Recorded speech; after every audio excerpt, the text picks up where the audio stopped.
መጣን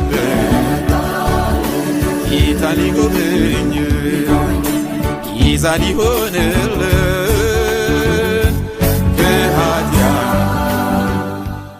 በዓላቶቹ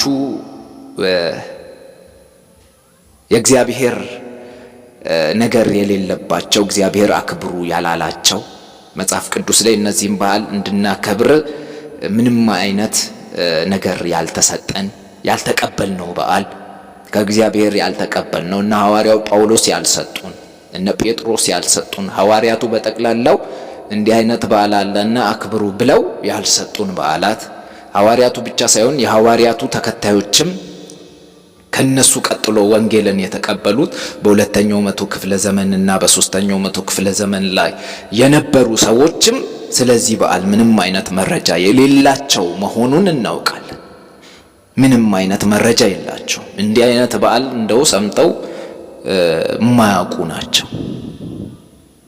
እንደው አሁን ሐዋርያው ጳውሎስ እንደው ገና ተብሎ ሲከበር ቢያይ ምን ይመስለዋል? ምንድነው? ከየት መጣ? ምንድነው? እንደው እናንተ ግሩም ድንቅ ናችሁ አይልም ወይ? ሲያይ እንዲህ አይነት በዓላት ሲከበሩ ሲያይ እንደው ደምቀው አምረው ምናምን ሐዋርያው ጳውሎስ በዚህ ዘመን ላይ እንደው ድንገት ቢመጣ ምንድነው የሚለው ብለን አስበን እናውቃለን። ምክንያቱም አያውቀውም ሐዋርያው ጳውሎስ ይሄንን በዓል ያን ሁሉ መገለጥ እግዚአብሔር ሰጥቶት እንደው ስለዚህ በዓል እንደው መገለጥ እንደው ሳይሰጠው ለምን ተወ? ያን ሁሉ መገለጥ ሰጥቶት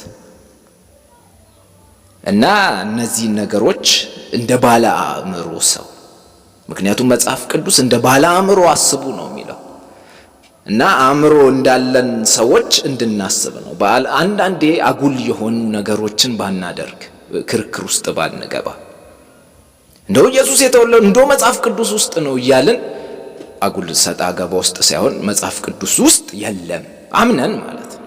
መጽሐፍ ቅዱስ ውስጥ የለም። ነገር ግን ያው ካሌንደርም ስለሚዘጋ እንደማንኛውም ሰው እዛ ብንበላ ብለን ስንበላም ደግሞ ጌታን አመስግነን ነው ብለን እንድንል ነው።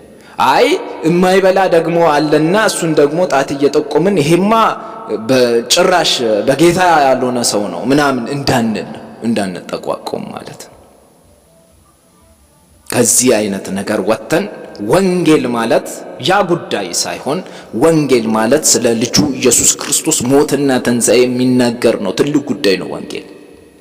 የእግዚአብሔር በዓላት ምን ያህል ወንጌልን እንደሚያስተላልፉና እንደሚናገሩ የምንረዳው ከዚህ በኋላ ነው። ገናም ብለን ያከበርናቸው በዓላትም ይሁኑ ትንሣኤ ብለን ያከበርናቸው በዓላት የማያስተላልፉትን መልእክት ነገር ግን የእግዚአብሔር በዓላት ተብለው የተጠቀሱት ብሉይ ኪዳን ላይ ያሉት በዓላት ምን ያህል ነው የሚያስተላልፉት? ስለ ክርስቶስ ብቻ ነው የሚናገሩት።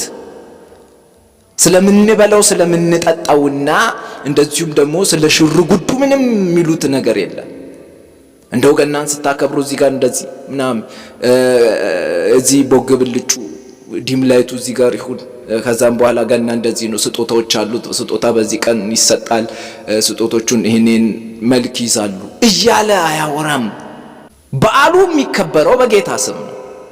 የጌታ በዓል ግን አይደለም የለበትም። ጌታ ያውቀው ግን የሚከበረው በሱ ስም ነው። ስሙን ብቻ ይዞ ያለ በዓል እንደሆነ መረዳት ያስፈልጋል። ትንሣኤ በዓልም ሲከበር እንግዲህ የጌታ ትንሣኤ ተብሎ ነው የሚከበረው። ግን ምንም የለበትም። ውስጡ ባዶ ነው። ስም ብቻ ነው። ስሙን ተጠቅመን ድርጊቱ የሌላ ነገር ነው። የዓለም ድርጊት ነው። የኛ ፍላጎት ነው እንጂ ምንም ጌታ የሚያገባው ጉዳይ ሁላ ያለ እስካይመስል ድረስ ነው ያለው። ይህንን ነገር እንድንገነዘብ ያ በዓል ሲሆን ግን ትክክለኛው የእግዚአብሔር በዓላት እያንዳንዱ ነገር ከመብሉ ጀምሮ ከመጠጡ ጀምሮ የሚናገራቸው የየራሳቸው ትርጉም አላቸው። ምግቡ የሚሰናዳበት መልኩ እያንዳንዱ ነገር በጣም ቁልጭ አድርጎ ያሳያል። የጌታን ሞት፣ የጌታን ትንሣኤ፣ የጌታን ዳግም መምጣት እያንዳንዱን ነገር እነዛ በዓላት ያወራሉ። ይሄ በዓል ግን አያወራም ምንም። እነዛ እየጮሁ ሲናገሩ፣ ይሄ በዓል ግን አሁን በጌታ ስም እየተከበረ ያለው በዓል ግን ድምፁን አጥፍቶ ዝም ብሎ ያለ በዓል፣ ሰዎች የራሳቸውን ፍላጎትና ምኞቶቻቸውን የሚያደርጉበት በዓል ነው። ጌታ በፍጹም የሌለበት በዓል እና ይህንን እንድናውቅ አውቀን ደግሞ የራሳችንን ነገሮች እንድናደርግ፣ ለምሳሌ ጌታን በጣም መውደድ እንዳለብን፣ ጌታ ለኛ ብሎ መምጣቱ ምን ያህል ዋጋ እንደከፈለ፣ ይሄ በዓመት አንድ ጊዜ ቀን ቀጥረንለት የምናከብርበት ጉዳይ ሳይሆን ሁል ጊዜ በዕለት ሕይወታችን ከሚገባ በላይ የምናስብበት ጉዳይ። ሰው ሆኖ መጣ፣ ምን ያህል ቢወደኝ፣ ምን ያህል ነው እሱ ለኔ ያለው ፍቅር። መጽሐፍ ቅዱስ እኮ በግልጽ ተናግሯል። ዕብራውያን መጽሐፍ ላይ ዳዊትን ጠቅሶ የዕብራውያን ጸሐፊ ሰው ታስቦ ዘንድ ምንድነው? ቆይ ምን አድርጎ ነው ያሰብከው ሰው? ዳዊት እንግዲህ ያንን ነገር ሲናገር አስቀድሞ ስለ ሰማያት ስለ ፍጥረታት ሁሉ አውርቶ ነው። ግን ከነዚህ ሁሉ ፍጥረታት ውስጥ የሁሉን ነገር ፈጠርክ? አዎ። እንግዲህ እንደምናውቀው ከተፈጠሩ ፍጥረታት መካከል እንግዲህ እንደው የኛ ፀሐይ እኮ ትልቅ ናት፣ በጣም ትልቅ ኮከብ ናት። እንግዲህ ወደ 10 የሚጠጉ ፕላኔቶች በዙሪያዋ የሚሽከረከሩ ናት ፀሐይ። ነገር ግን ፀሐይን ብቻ ስንመለከት ደግሞ ፀሐይ ካሉት ኮከቦች መካከል ትንሿ ኮከብ ናት። ከስንት ትሪሊዮን ኮከቦች መካከል ያለች ኮከብ ናት ፀሐይ፣ ያውም ትንሿ። በዚች ትንሿ ውስጥ 10 ፕላኔት አሉ። ያውም ከአንዳንዱ ፕላኔቶች ከምድር እጅግ በጣም ግዙፎች ናቸው። ከዛን ምድር አለች። ከምድር ላይ ካሉት ነገሮች ውስጥም ደግሞ ሰው አለ። ከነዚህ ሁሉ ከትሪሊዮን ከሚቆጠሩ ነገሮች መካከል ግዙፋን ከሆኑ ኃይላት መካከል ፍጥረታት መካከል ሰው ይታሰብ ዘንድ ማን ነው? ትጎበኘውስ ዘንድ የሰው ልጅ ምንድን ነው? እጅግ በጣም ያስገርማል። ለምን ሲባል መላእክት እኮ ሰይጣን አንድ ጊዜ አሰበ ዙፋኑን ከፍ ለማድረግ ወደቀ። ለሰይጣን ምህረት የለውም፣ አልተማረም ሰይጣን ማለት ነው። መላእክት ሲያጠፉ ምህረት የላቸውም። የሰው ልጅ ግን ይማር ዘንድ ምንድን ነው? ምን አይነት ፍቅር ነው ለሰው ያለ? የዕብራውያን ጸሐፊን ይነግረናል። ኢየሱስ ክርስቶስ ሰው መሆኑን ስናስብ እንዴት ቢወደን ነው። ይህንን ነገር የምንረዳው ታኅሳስ 29 ላይ አይደለም። ዕለት ክርስቲያን ከሆንበት ጀምሮ የምንወደው ጉዳይ ነውና ዕለት እግዚአብሔር ምን ያህል ነው የሚወደኝ? ምን ያህል ቢወደኝ ነው እኔን ስለማዳን ሰው የሆነው? ለማንም ያልተደረገ ለፍጥረት ተደርጎ የማያውቅ ነገር ለሰው ልጆች ተደርጓል። ለምንድን ነው እንደዚህ ያደረገው? ለምን ሰው ሆነ? ለምን ራሱን አዋረደ? ለምን የባሪያን መልክ ያዘ? ስለ ፍቅር። ስለዚህ ይሄ የእግዚአብሔር ፍቅር ምን ያህል ጥልቅ ነው ለኔ ያለው፣ ይህንን እንድንረዳ ዕለት ያስፈልጋል። ያን ብቻ አይደለም፣ መሞቱን ስለኔ መሞቱን ብቻ አይደለም፣ መነሳቱን ደግሞ ስለኔ እና እነዚህን ነገሮች ዕለት ቀን ጠብቀን ቀጥረልነት ሳይሆን ዕለት ማስታወስ የሚገባንና ሁል ጊዜ በዚህ ጉዳይ ማሰላሰል የሚገባን ነገር ነው። ለክርስቲያን እውነተኛ ክርስቲያን ነኝ የሚል ሁል ጊዜ ነው እነዚህን ነገሮች መመልከት ያለበት። እንዴት ሆኖ ገላትያ ላይ እኮ የገላትያ ሰዎች ክርስቶስ ኢየሱስ እንደተሰቀለ ሆኖ ሁል ጊዜ በፊታቸው ይሳል ነበር። ሁል ጊዜ ያ ኢሜጅ አለ። ነቅቶ ሲመሽ ሁሌ የሚያስታውሱት ነገር፣ ሁሌ ከአእምሯቸው የማይጠፋ ነገር ኢየሱስ ክርስቶስ ለነሱ እንደሞተና ኢየሱስ ክርስቶስ ስለነሱ እንደተነሳ ሁል ጊዜ አይረሱም የገላትያ ሰዎች። ነገር ግን አንድ ቀን ይህንን ነገር ዘነጉት። ምን ብለው? አይ መገረዝም ያስፈልጋል። እነ በርናባስና እነ ጴጥሮስ እስኪስቱ ድረስ እንዲህ አይነት ነገር መጣ። ሐዋርያው ጳውሎስ ከዚህ በኋላ ነው ክርስቶስ ኢየሱስ እኮ በእናንተ ፊት ተሰቅሎ እስኪሳል ድረስ ነበረ ያኔ እውነት የተቀበላችሁት። አሁን ግን ማን ነው አዚም ያደረገባችሁ?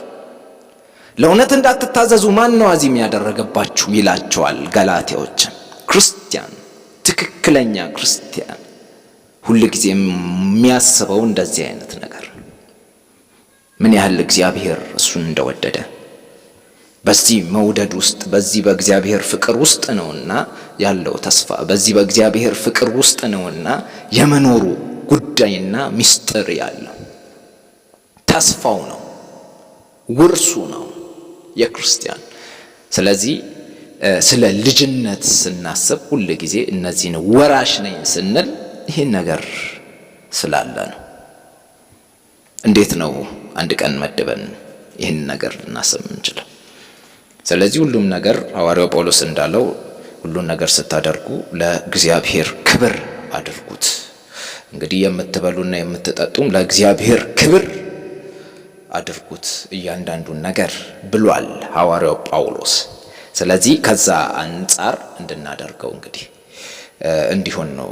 ማስተዋሉ ይበጃል፣ እነዚህን ነገሮች ማወቁ ይበጃል። እንግዲህ ስለ ትንሣኤ በዓልም የገና በዓል ጋር ተመሳሳይ አይነት ሂደት ስላለው የትንሣኤን በዓልም ስንመለከት ብዙም ከገና በዓል የተለየ አይነት ምልከታ የለንም።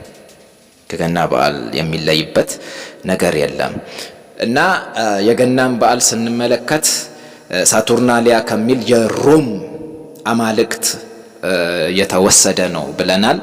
የትንሣኤ በዓልንም ስንመለከት እንግዲህ ይህም ኩረጃ ነው። ኩረጃ የአይሁድ በዓላት የሚገርመው ነገር መጽሐፍ ቅዱሳዊ ባይሆኑ እነዛ የተመለከትናቸው መጽሐፍ ቅዱሳዊ ያልሆኑ የአይሁድ በዓላት ብለን በተመለከትናቸው እነ ፑሪም ስንመለከት ባየነው ነገር ውስጥ ምንም ያህል የእግዚአብሔር በዓላት ባይሆኑ እግዚአብሔር አክብሩ ብሎ ያላዘዛቸው ቢሆንም ኩረጃ ግን አይደሉም። ኩረጃ አይደሉም። ለነሱ ትልቅ ትርጉም ያላቸው በዓላት ናቸው። ወደ ክርስቲያን በዓል ስንመጣ ግን ኩረጃ ናቸው። በጣም ነው የሚያሳፍረው። በጣም ምን ያህል እንደወረድን የሚያሳይ ጉዳይ ነው። ከመጽሐፍ ቅዱስ ምን ያህል ቶታሊ እንደወጣን የሚያሳየው ይሄ ኩረጃ ናቸው። የገና በዓል ከሮም አማልክት፣ የትንሣኤ በዓል ደግሞ ከጀርመን አማልክት እያንዳንዱ ኩረጃ ናቸው። እንግዲህ ኦስታራ የሚባል የጀርመን አማልክት አለ። ይህም ደግሞ ምንድነው አገልግሎቱ? ይሄ ኦስታራ የሚባለው አማልክት ስንል ልጆችን የሚሰጥ ነው። በእነሱ አባባል የመራቢያ አማልክት ነው ይባላል እና ልጆችን የሚሰጥ አማልክት ነው ኦስታራ። የገናን ስንመለከት የእርሻ አምላክ ፍሬን የሚሰጥ ማለት ነው። ይህም ተመሳሳይነት ይዘት ኖሮት ግን በሰውኛ ነው። ከእርሻ ጋር የተገናኘ ሳይሆን ከሰው መዋለድ ጋር የሚገናኝ አማልክት ነው ማለት ነው። እንግዲህ ይሄኛው በዓል የትንሣኤ በዓል የሚባለው በዓል የገባው በ4ኛው መቶ ክፍለ ዘመን ነው። እንደገናው በዓል ማለት ነው። እንደገናው በዓል በ4ኛው መቶ ክፍለ ዘመን ነው የትንሣኤ በዓል የገባው። ነገር ግን ከገና በዓል ይቀድማል። የገናን በዓል ስንመለከት በ336 ዓመተ ምህረት ላይ እንደ ገባ ተመልክተናል። መከበር የጀመረው በ336 ዓመተ ምህረት ነው ብለናል። እሱም ጁልየስ ቀዳማዊ የተባሉ ጳጳስ ካወጁ በኋላ የትንሣኤን በዓል ስንመለከት ቀደም ይላል በ325 ዓመተ ምህረት ነው እንዲከበር የታዘዘው እወጃ የወጣው ማለት ነው። ይህም እወጃ የወጣው የሮም ካቶሊክ ቤተ ክርስቲያንና እንደዚሁም ደግሞ የሮም መንግስት አንድ ላይ ቅይጥ ስፌት በሆኑበት ጊዜ ነው። ቅይጥ ሆነ መንግስት ማለት ነው። መንግስትና ሃይማኖት እርስ በርስ ተቀያይጦ አንዱ እኔን ያገባኛል እኔንም ያገባኛል መባባል ተጀመረ። ስለዚህ ንጉስ ቆስጠንጢኖስ የተባለ ወይም ኮንስታንቲን የተባለው ቄሳር ማለት ነው። ንጉስ ቆስጠንጢኖስ በኒቂያ ጉባኤ በ325 ዓመተ ምህረት ላይ የትንሣኤ በዓል እንዲገባ አስደረገ። ማነው አስደራጊው? መንግስት። ምን ውስጥ? ሃይማኖት ውስጥ ገብቶ። ለምንድን ነው ይሄ በዓል እንዲገባ እንደዚህ የተደረገው ሲባል ቆስጠንጢኖስ አንድ ቅናት አለበት። ይህም እንደሚታወቀው ከተወሰነ ዓመታት በኋላ ቤተ ክርስቲያን አይሁዶችን መግፋትና መጠላት ጀምራለች። እንደው ይሄ ህዝብ እኮ ምን ያህል እንደተገፋ የሚገባን እንዲህ አይነት ነገሮችን ታሪኮችን ወደ ኋላ መለስ ብለን ስንመለከት ምንድነው እየሆነ ያለው እንላለን። ቤተ ክርስቲያን እንዴት ሰው ትገፋለች? እንዴት የተጠራችው ለምን ሆነና ነው እንደዚህ እንድንል የሚያደርግ ነገር አለ። ስለዚህ እንግዲህ ቆስጠንጢኖስ አንድ ነገር አደረገ። ይህም አይሁዶች የሚያከብሩት የፋሲካ በዓል አለ። እንግዲህ ከመጽሐፍ ቅዱሳዊ ከሆኑት በዓላት መካከል እንመለከታለን።